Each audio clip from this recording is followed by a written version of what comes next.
des Champs de Bray. Ce qu'on va faire aujourd'hui, le déroulé, on va commencer par faire une petite présentation de FEV.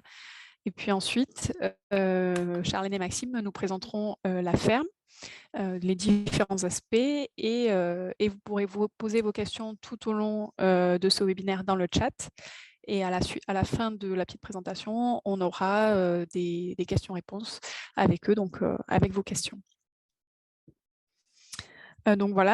Sur FEV, certains d'entre vous connaissent, mais peut-être pas tout le monde. Moi, je suis Colline, je suis en charge de la communication. FEV, c'est une plateforme globale qui facilite l'installation agricole. On a 2 outils pour cela. On a Lagrange, côté porteur de projet. Donc Lagrange, certains sont déjà inscrits à mon avis.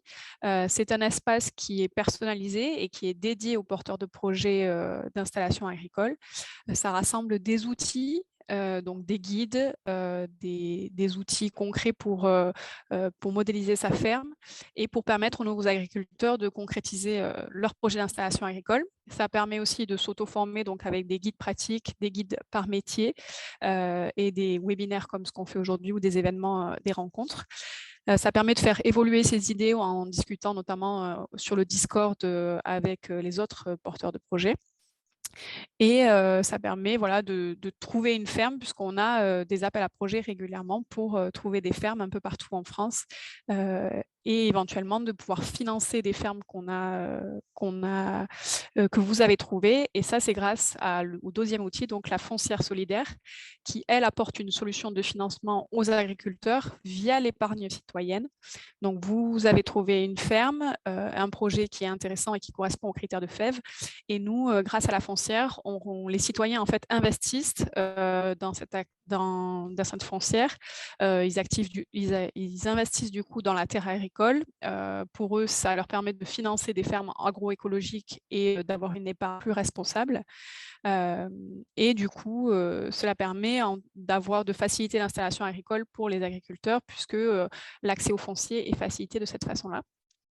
Et sur cet accès au foncier, du coup, donc la ferme est mise en location pour les agriculteurs, mais il y a une option d'achat pour que les porteurs de projets puissent acheter à terme leur ferme une fois que leur activité est un peu plus installée. Voilà, donc n'hésitez pas si vous avez des questions sur FEV et surtout à vous inscrire sur Lagrange parce qu'il y a des contenus qui sont mis à jour régulièrement. Il y a beaucoup d'outils qui sont souvent inédits. Il y a aussi un annuaire pour vous mettre en relation avec les différentes instances un peu partout en France pour faire évoluer votre projet et le concrétiser. Voilà pour la petite présentation de FEV. Aujourd'hui, on reçoit Maxime et Charlène. Je vais les laisser présenter la ferme.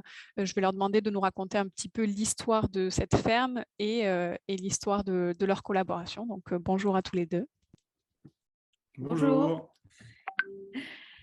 La parole est à vous. Ok. Du coup, on partage notre écran? Oui, allez-y. Voilà, ils ont une petite présentation, donc ça sera plus visuel. Ça sera sympa. Ok. Tac. Vous voyez bien notre écran? Oui, vous pouvez le mettre en diaporama. Il est en diaporama, de notre côté en tout cas. Ah, okay. Oui, c'est bon. Quelques minutes, okay. Voilà. Donc bonjour à tous. Ouais. Donc, moi, c'est Charlène. Pour la présentation sommaire, j'ai 35 ans, je suis mariée, j'ai un enfant.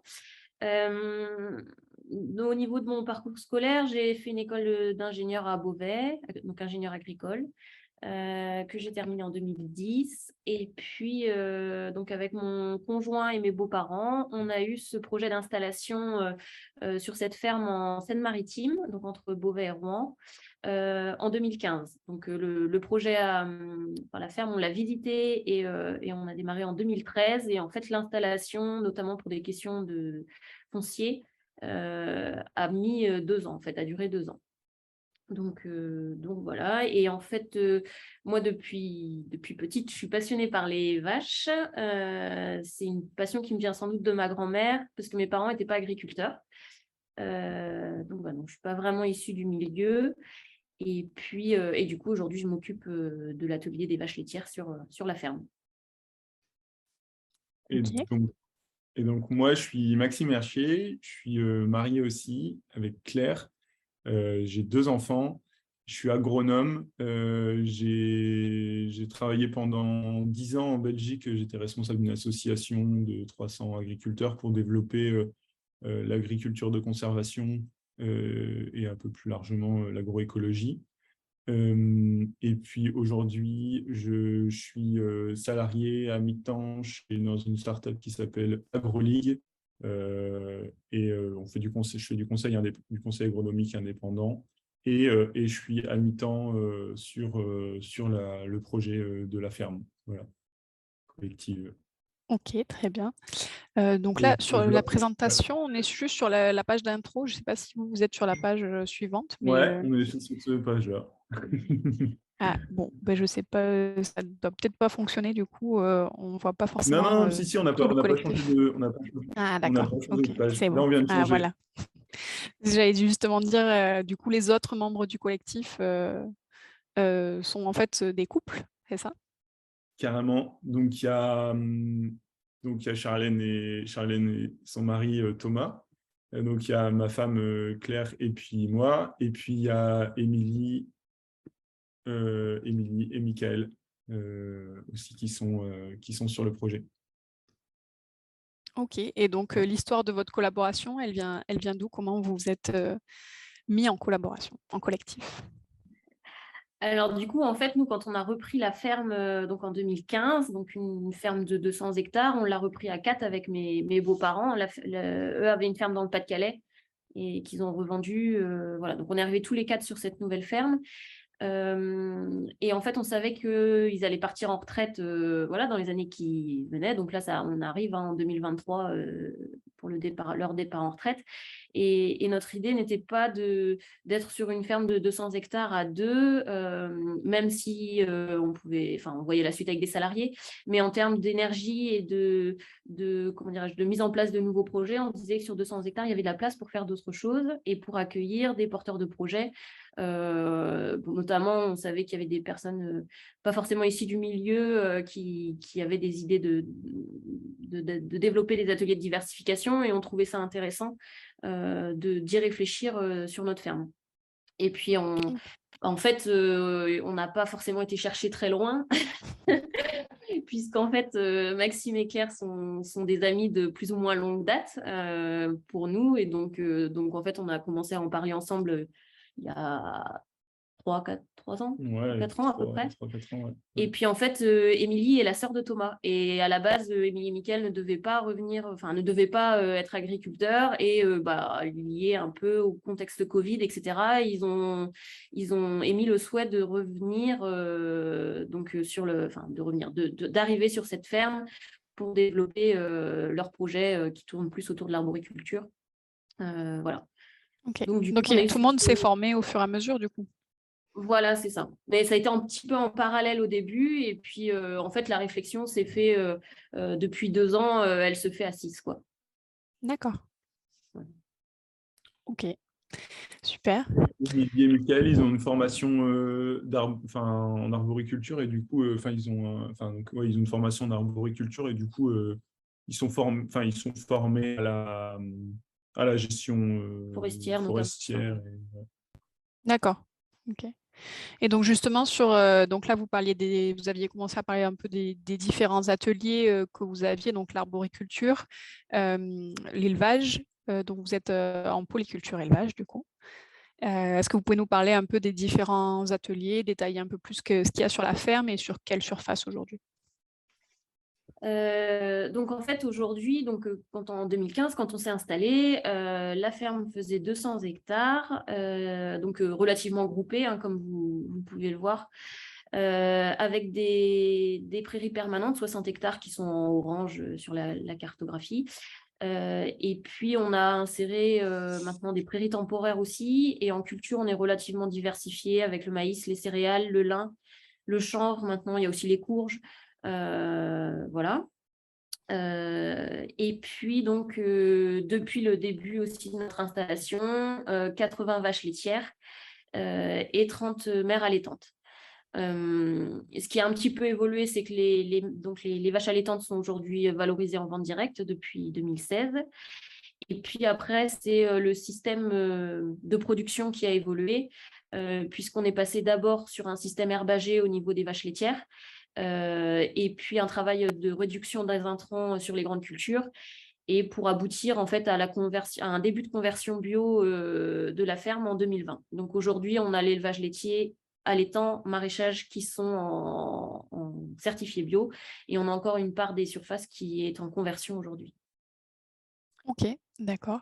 Est-ce que du coup, vous aviez des ateliers, vous aviez la partie élevage de volailles aussi? Ouais, alors ça, c'est dans un deuxième temps. Ok.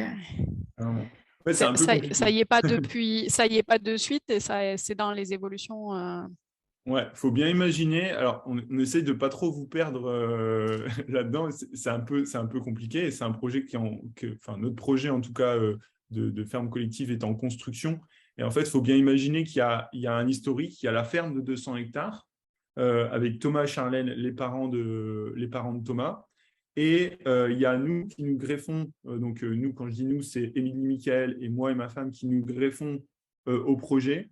Et du coup, on crée une deuxième ferme on est en train de créer une deuxième ferme dans la ferme. Parce que, je ne sais pas si c'est le moment d'en parler tout de suite, parce que pour des histoires de foncier, de coûts d'acquisition, c'est compliqué de tout faire rentrer dans la même structure. C'est compliqué que moi, j'arrive et que je prenne des parts dans la structure. Ça serait économiquement, ça serait compliqué. Enfin, il y aurait pas mal de choses qui seraient compliquées au niveau des baux, au niveau de pas mal de choses. Et du coup, en fait, aujourd'hui, on est en train de creuser la piste de créer une deuxième structure dans la structure. Et dans cette deuxième structure, où il n'y aurait pas l'élevage laitier ni l'élevage allaitant, et pas une partie des cultures, et donc pas les prairies ni permanentes ni temporaires. Enfin, et ben, dans cette deuxième structure, en fait, on serait à 6. Et Thomas et Charlène resteraient à 2, plus des salariés, sur la structure initiale. Alors, Ok. je ne sais pas si c'est clair. C'était très clair. Et de toute façon, c'est la vie en fait du collectif. C'est-à-dire que déjà, quand on reprend une ferme, en général, il y a de l'existant. Et puis après, le collectif, justement, on fait en fonction des personnes, des envies, des possibilités de l'exploitation, etc. Je suppose que c'est un peu aussi s'adapter comme ça. Donc, je pense que vous ne devez pas être les seuls à avoir un peu des modèles compliqués, mais qui étaient très bien expliqués. Bon, okay. Et justement, tu parlais des investissements et des besoins financiers, etc. Quels étaient vos investissements au lancement du projet pour les différents ateliers éventuellement? Ouais. Du coup, c'est peut-être ce moment-là qu'on peut parler de ça. En fait, du coup, là, pour vous faire l'état des lieux précis de où en est le projet aujourd'hui, le projet collectif aujourd'hui, c'est que sur le projet, donc on est à 6 à réfléchir au projet. Il y a Mickaël et moi qui développons un atelier d'apiculture. Donc aujourd'hui, on a 25 ruches. L'objectif, c'est de monter à 50 ruches, plus de faire ça je l'expliquerai après, plus de faire de la production de rennes. Aujourd'hui, il y a le maraîchage. Donc, on a 3000 m² de maraîchage avec des serres, donc avec des serres mobiles. En fait, c'est un maraîchage en bloc. Donc, c'est 4 bandes, 4 bandes de 5 blocs. Et en fait, on a des serres mobiles qui font un bloc et qui ont 5 positions de déplaçage, de déplacement.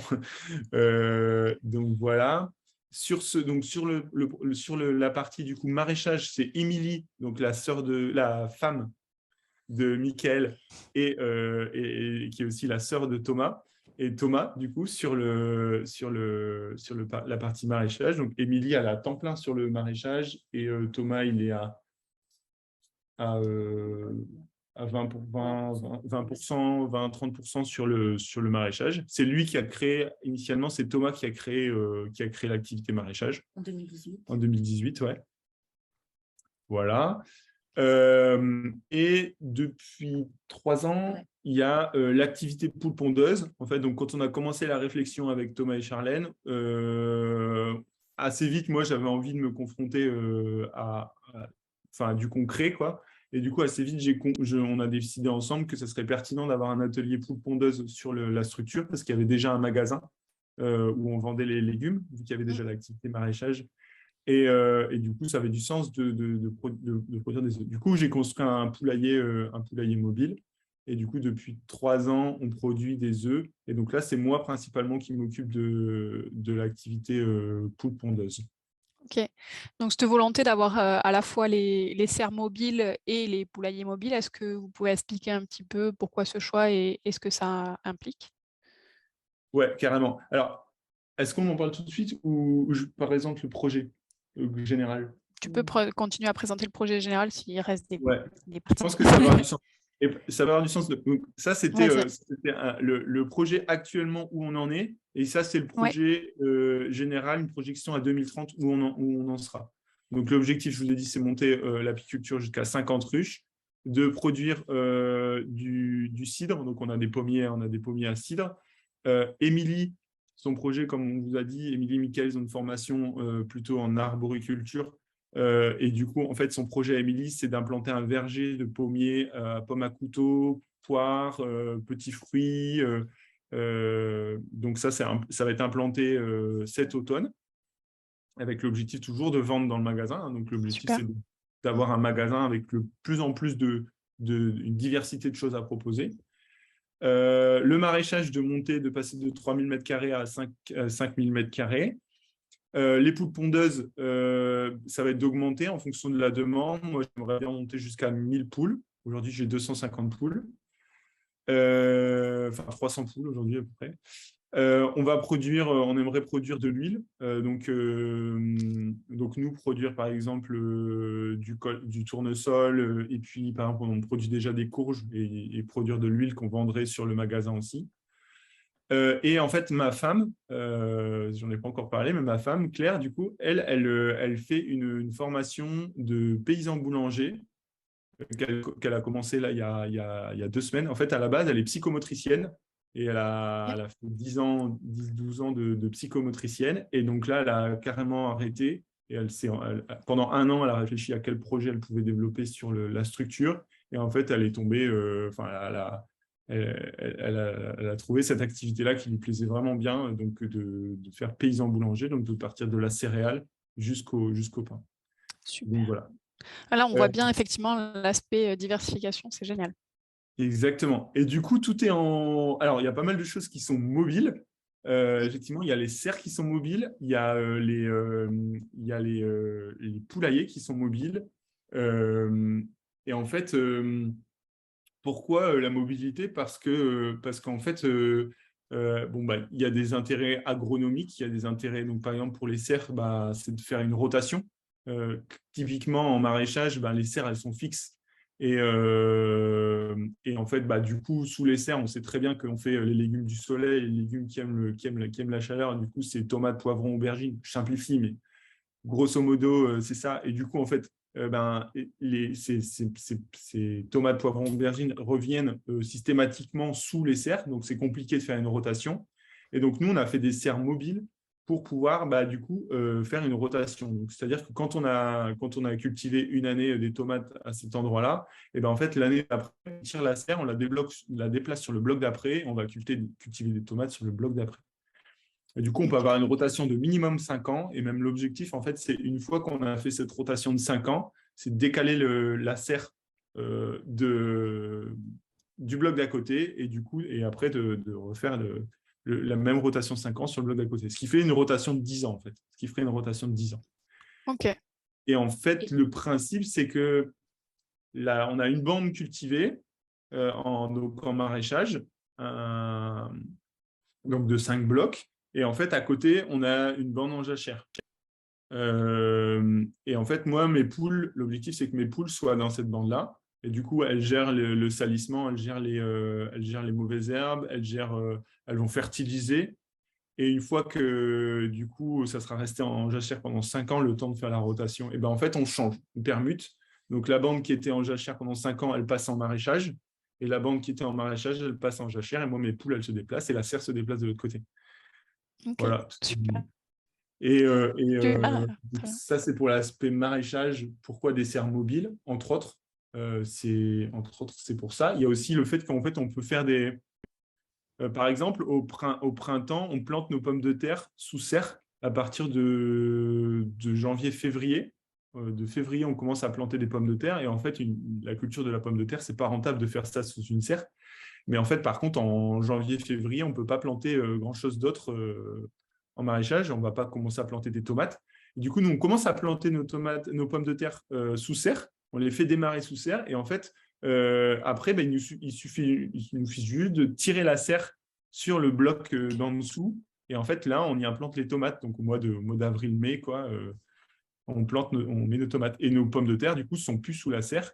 Mais ce n'est pas grave, elles ne craignent plus rien à cette période-là, quoi. Ok, Et donc, ça nous permet d'avoir des pommes de terre en mai. Quoi. Cette année, on a eu des pommes de terre en mai. Des belles ok, pommes de terre. super. Et du coup, il y avait... Pardon, vas-y. Ouais, donc ça, c'est pour l'aspect serre. Oui. Et puis pour l'aspect poule, bah, il y a plein d'intérêts à avoir des poules qui se déplacent. Donc, il y a l'aspect sanitaire. Donc, les poules, elles ne pataugent pas tout le temps Oui. dans leur merde. Il y a l'aspect fertilisation, ouais, de la répartition de la fertilisation sur la partie pâturée. Donc, on se déplace tout le temps. Vu qu'on a tout le temps de l'herbe, on ne détruit pas l'herbe. Si on a un poulailler fixe, l'herbe, elle est détruite aux alentours parce que les poules, elles pataugent à cet endroit-là et elles mangent toute l'herbe. Du coup, il n'y a plus d'herbe qui pousse. Et du coup, il y a accumulation de fientes en plus à cet endroit-là. Et du coup, il y a potentiellement pollution par lessivage de l'azote contenu dans les fientes des poules. Donc, au niveau environnemental, ce n'est pas top. Donc, au niveau sanitaire pour les poules. Au niveau qualité alimentaire, en fait, du coup, nous, nos poules, donc là, je déplace le poulailler dans le parc tous les 2 jours et je vais déplacer le parc lui-même, tout le parc, sur un nouvel endroit on va dire toutes les semaines ou toutes les 2 semaines en fonction de la pousse de l'herbe. Et du coup, en fait, les poules ont tout le temps de l'herbe fraîche à manger et en fait, ça se voit très fort dans la qualité de l'œuf. On a des œufs qui sont vraiment orange. C'est du bêta-carotène et le bêta-carotène, en fait, elle le trouve dans l'herbe, quoi. Et ça donne vraiment du coup des œufs avec des qualités nutritionnelles qui sont supérieures, quoi. Ok, Et super. voilà, il y a plein d'autres intérêts, mais il y a aussi des inconvénients. Hein, mais voilà, nous, ça a du sens de faire de cette manière-là, quoi. Tu peux citer un inconvénient Un principal? inconvénient, c'est comment on gère l'eau, par exemple en hiver, quand l'eau elle gèle, parce que forcément nos poulaillers ils sont autonomes en alimentation et en eau, mais du coup en fait on n'a pas des bâtiments on a des bâtiments qui sont légers, on a des bâtiments qui sont pas forcément hors gel. Donc ça c'est un inconvénient. Après il y a des solutions, hein, donc on va trouver des solutions, on va tester de nouvelles solutions là pour en cas de gel. Ok. Un inconvénient aussi, c'est en cas de grippe aviaire, comment on fait parce qu'il faut s'il faut confiner ses volailles. Moi, mon poulailler n'est pas prévu du tout pour que les volailles vivent à l'intérieur. Au contraire, il est prévu pour que les volailles sortent. Donc, c'est vraiment un espace pour dormir et pour pondre, mais en aucun cas, c'est un espace pour y vivre, quoi. Ok. Donc, mais pareil, il y a des solutions. On est en train de développer un nouveau système de poulailler, là, justement sur base d'une serre mobile. Ok. Enfin, voilà. Ok, justement, tu as commencé justement à parler de la partie autonomie. Il y avait une spécificité pour chauffer les serres que j'avais trouvé intéressante dans la préparation de ce webinaire. Je peux présenter. C'est la partie vache. Ouais, c'est la partie vache. Par rapport aux serres de plomb, effectivement, l'idée c'est qu'elle reste hors gel. Cette serre-là, c'est important. Et en fait, on utilise la chaleur du fumier des bovins pour maintenir cette serre hors gel. Et enfin, du coup, nous, là, c'est toute la pertinence du système d'avoir plusieurs ateliers et de multiplier les interactions entre les différents ateliers. C'est un peu le risque quand on développe un projet de diversification, c'est que chaque atelier enfin, que les ateliers soient les uns à côté des autres, mais que les interactions ne soient pas forcément évidentes, notamment quand on a des tailles d'ateliers qui sont assez différentes.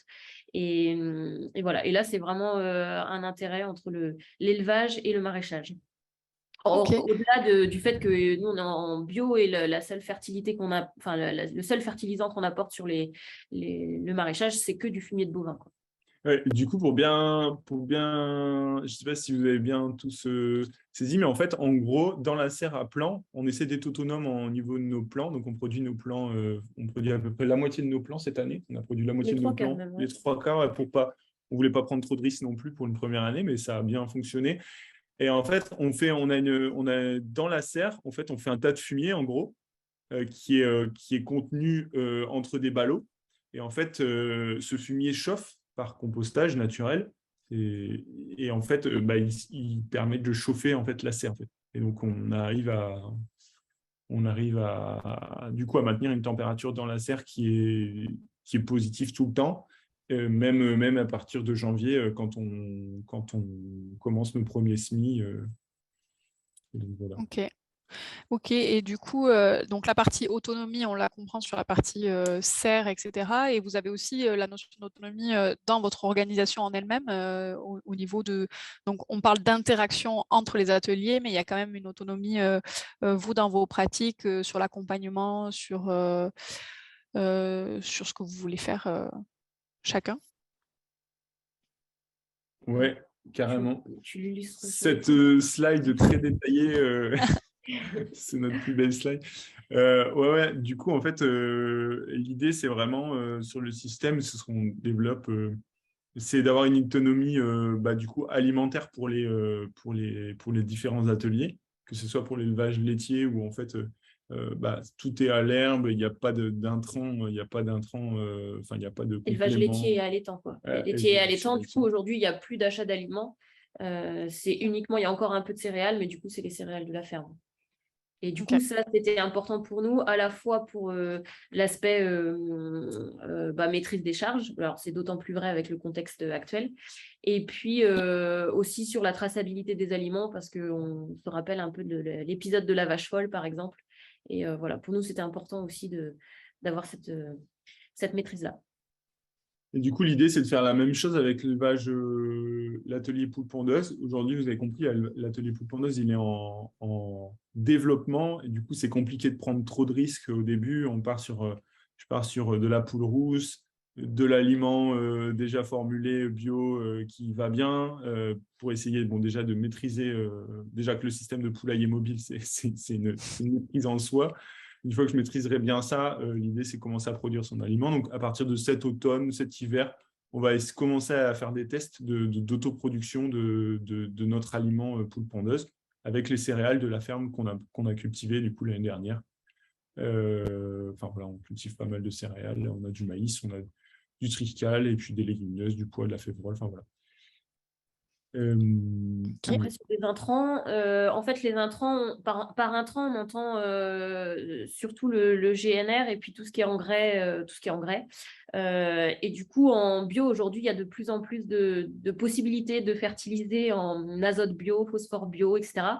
Nous, pour l'instant, on fait le choix sur la ferme d'essayer de travailler sans ça, quand même en gardant des analyses de sol, etc., en surveillant l'évolution, mais voilà, en essayant d'être autonome grâce notamment à l'élevage. Et puis sur le GNR, c'est notamment, et plus globalement la mécanisation, quelque chose qu'on essaye de réduire au maximum. Alors ça passe notamment par le pâturage même hivernal, à l'été avoir des stocks sur pied, enfin voilà, pour limiter la fauche et le stockage d'aliments. Et du coup, ça, aujourd'hui, ça reste une idée, un objectif dans le projet collectif. Mais par exemple, aujourd'hui, sur le poulailler mobile, c'est le télescopique qui permet de déplacer le poulailler. Donc ça ne nous satisfait pas aujourd'hui, mais voilà, c'est les choses qui sont en réflexion. C'est un point d'amélioration, c'est comment déplacer un poulailler facilement sans avoir besoin d'un gros outil. Ok. Et le dernier point, c'était l'autonomie décisionnelle. Ça, c'est un peu...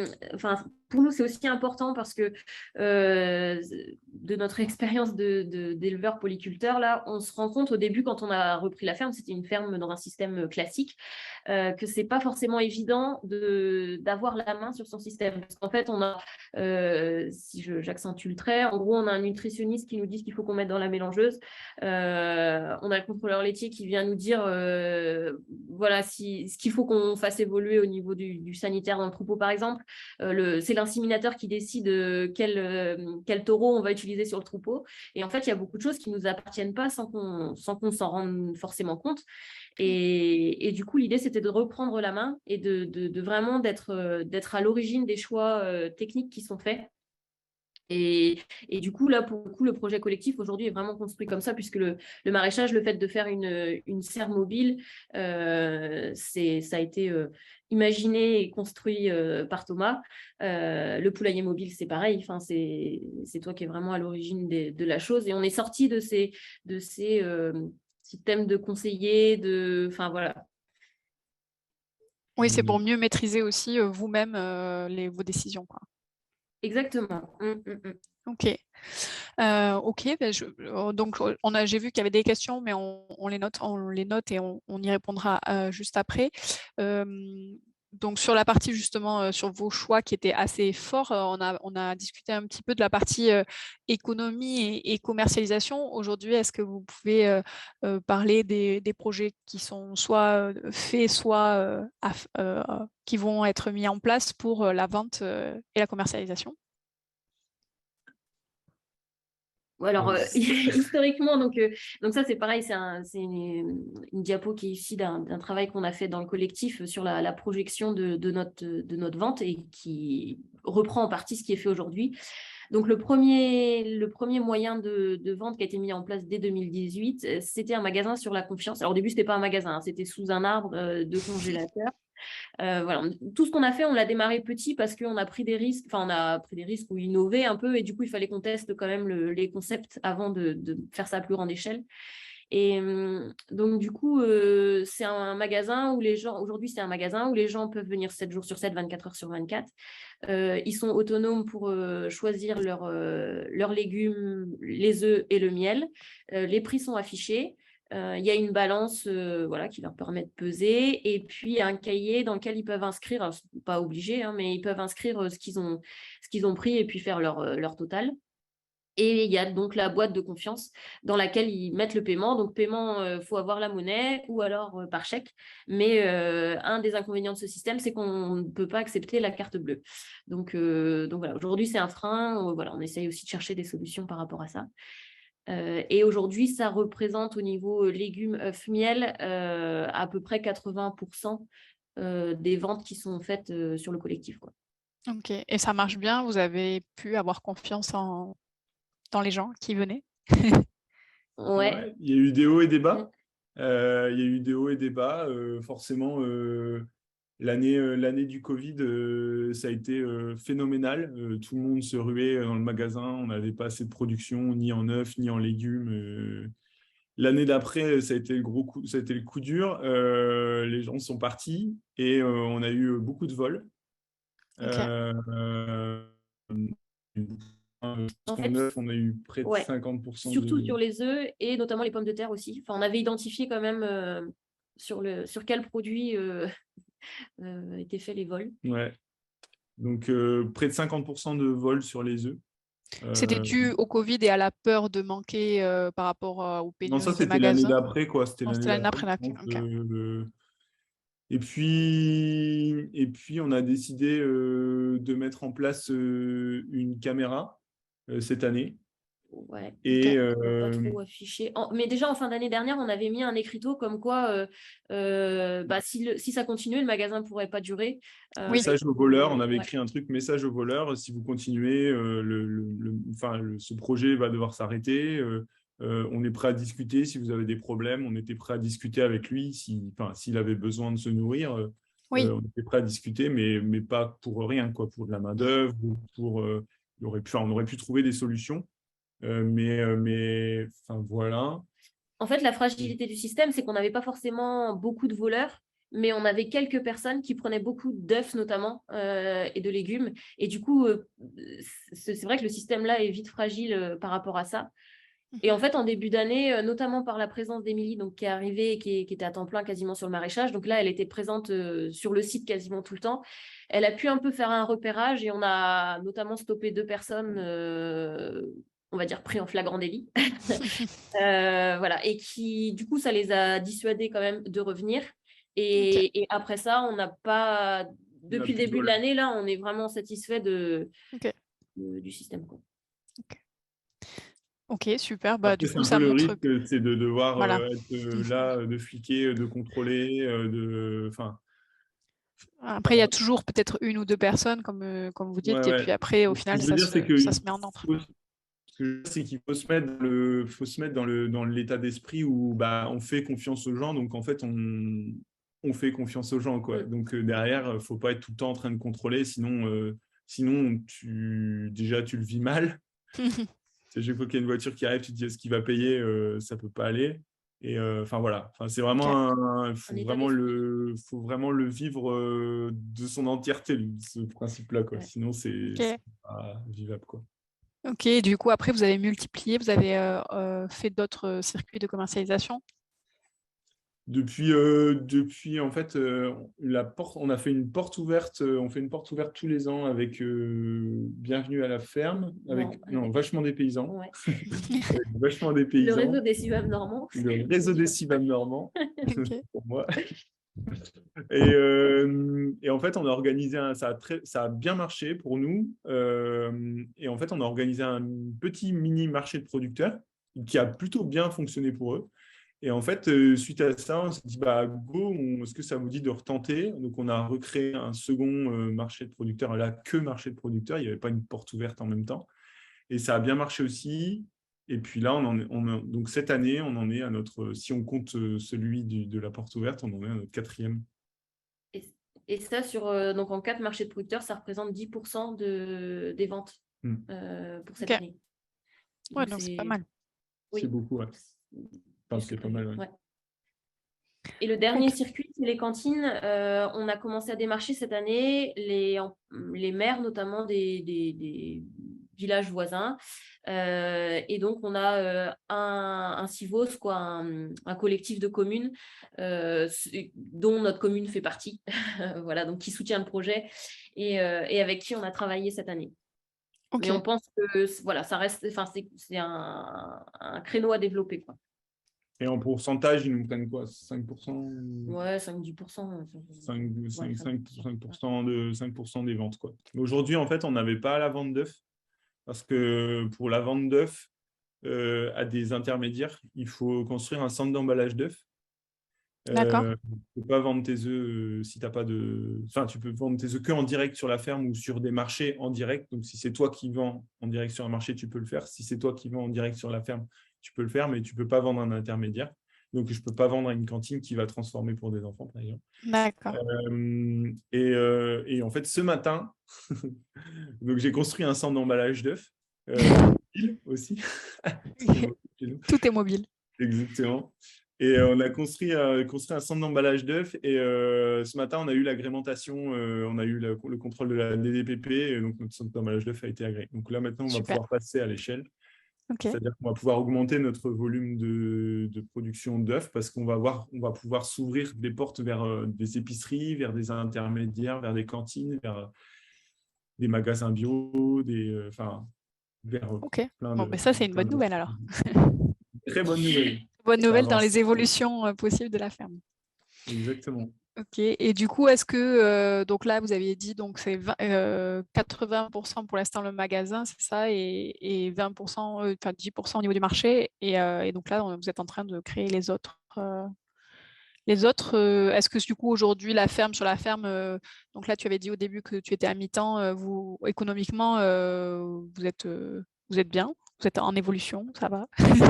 Non, non. Du coup, aujourd'hui, on n'est pas bien, hein. Après, en première année d'installation, enfin, c'est la première année réellement où on est tous sur le projet. Ouais. On n'est pas encore on n'est pas à temps plein. Il y a qu'Émilie qui est à temps plein. Moi, j'étais à 20% sur le projet. Là, maintenant, je suis passé à 50% Ok. depuis quelques semaines. Charlène, elle est à 10%. Ouais. Thomas, il est à 20%. Enfin, voilà, c'est un peu... Et, Ça jongle. Ouais. exactement. Souvent, ce que Charlène dit, c'est que souvent, en première année d'installation agricole, bah, le salaire, souvent, c'est 0. Nous, c'est pas 0, mais c'est proche de 0. Parce que aujourd'hui, on a, par exemple, moi, je parle par exemple pour l'atelier poule pondage, je paye une certification bio de 400 € pour 80 poules.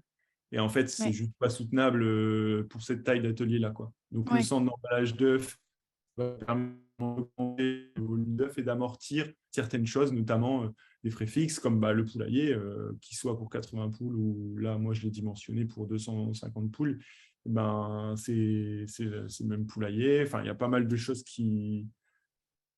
et donc, aujourd'hui, on a la toute première estimative, quoi, on se paye 1,50 € de l'heure. Ouais, on est parti là sur 1,50 € de l'heure pour l'instant, quoi.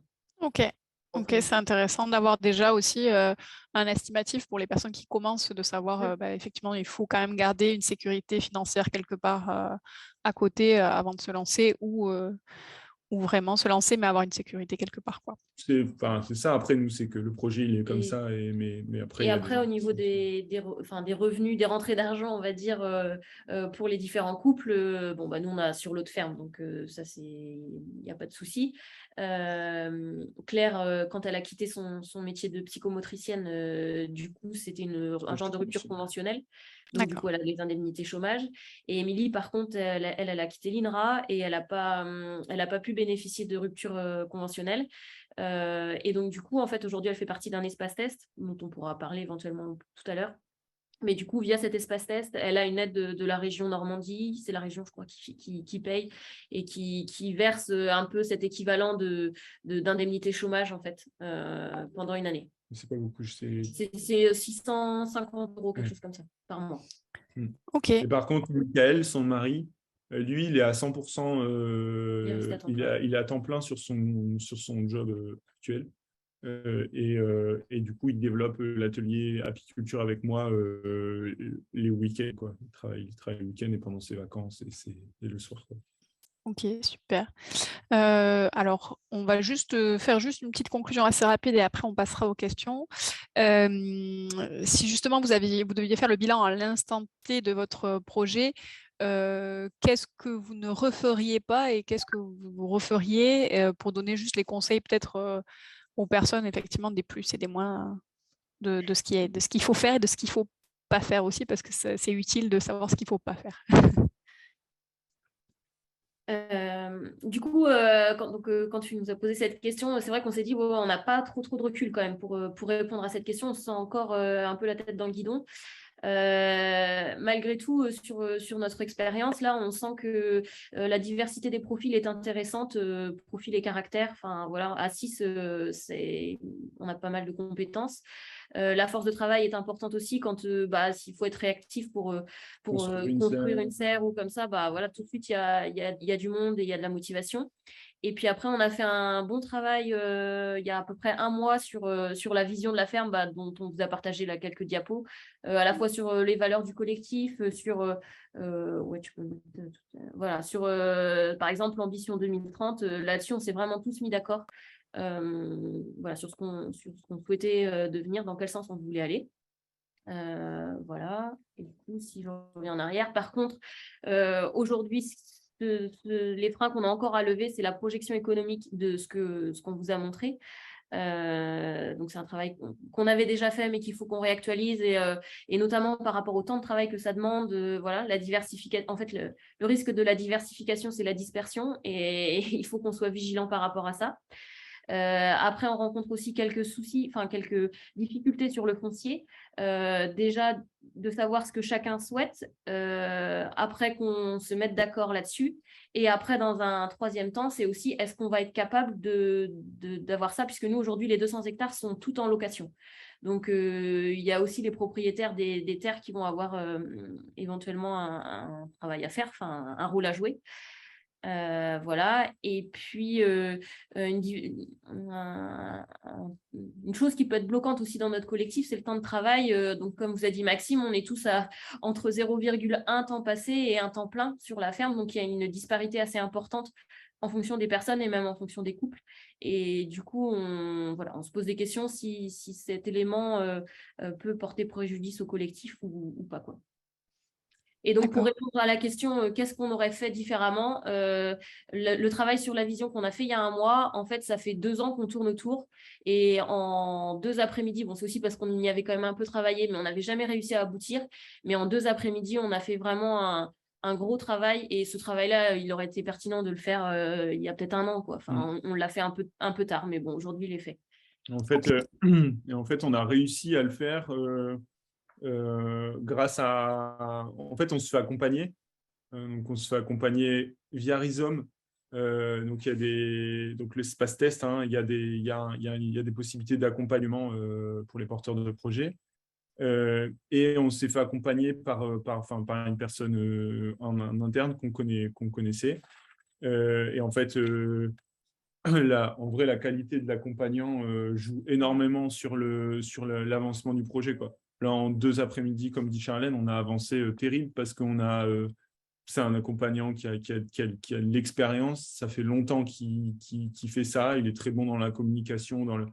Et en fait, il a repris tout notre travail. Il a débroussaillé. Il a repris point par point. Et en fait, il nous a obligés à avancer très près, à tous avancer sur les différents points et s'aligner sur les différents points avec une méthodologie de travail qui était adaptée. Et donc, en fait, la qualité de l'accompagnement, si vous voulez faire un projet collectif, l'accompagnement est indispensable déjà.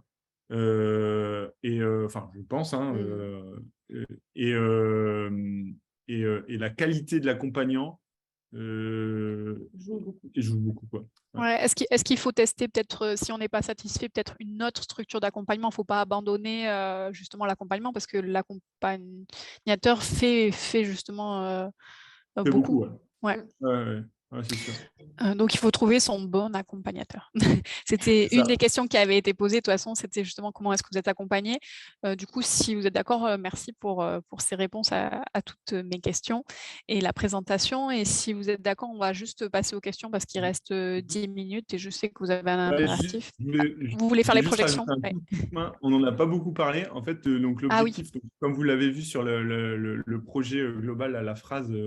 du coup, c'est être une ferme agroécologique. Et en fait, du coup, en fait, ça se traduit. Donc, à la base, c'est être une ferme agroécologique. Et donc, la partie biodiversité est un point important dans la réussite du projet, quoi. Et donc, en fait, on aménage, on met plein d'aménagements biodiversité. Enfin, l'objectif aussi, c'est de créer un havre de paix pour la biodiversité sur la ferme, quoi. Ça fait partie du projet. Et en fait, le problème, c'est que c'est une activité qui n'est pas économiquement, qui ne rapporte pas d'argent directement, hein, même si on a plein via les services écosystémiques. Mais du coup, ouais, voilà. Je voulais juste faire un point là-dessus. Oui, donc on n'en parle jamais et c'est malheureusement, ouais, ça passe toujours au second plan et nous, on a envie que ça ne passe pas. Alors que c'est hyper important. Et du coup, vous aviez fait appel à une structure pour vous aider économiquement justement sur le plantage des haies, etc. Ben ouais, on fait appel, on se démène pour essayer de faire avancer ça, quoi. Oui, il peut y avoir des appels à bénévoles, je sais, dans les villages. Mais c'est compliqué. Hein. Je sais qu'il y a beaucoup de lycées agricoles, etc., qui aident aussi à planter les haies. Donc, si jamais, pour faire appel. OK. Alors, du coup, juste dans les questions, donc, il y avait des questions sur votre structure et l'organisation, sur le statut des 2 structures dont vous aviez parlé au tout début.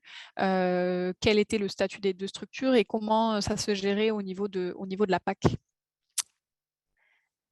Alors, donc aujourd'hui, la structure de polyculture, c'est une ARL classique, donc.